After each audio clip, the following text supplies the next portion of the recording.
Bonjour, je suis Rémi Albert, donc chargé des expositions pour la ville d'Orsay, une petite commune de 16 000 habitants au nord de l'Essonne. Donc je me trouve aujourd'hui devant ce Ginkgo biloba, un arbre remarquable pour sa longévité puisqu'on recense des individus de plus de 1000 ans.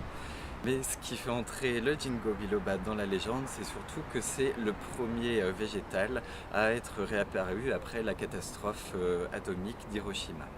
Donc c'est précisément pour cette capacité de survivance du végétal que j'ai choisi cet arbre et de faire le lien avec le travail d'une artiste, Aurélia Zaidi, que nous aurons le plaisir d'accueillir à la crypte d'Orsay dans le cadre de la Biennale La Science de l'Art, impulsée par le collectif pour la culture en Essonne et cette année consacrée à l'intelligence du végétal. Aurélia Zaidi s'est associée à Marie Rue, donc une botaniste, pour mener une véritable enquête de terrain sur la rose de Jéricho. Donc la rose de Jéricho est le nom vernaculaire de trois plantes qu'on retrouve au Mexique ou au nord de l'Afrique.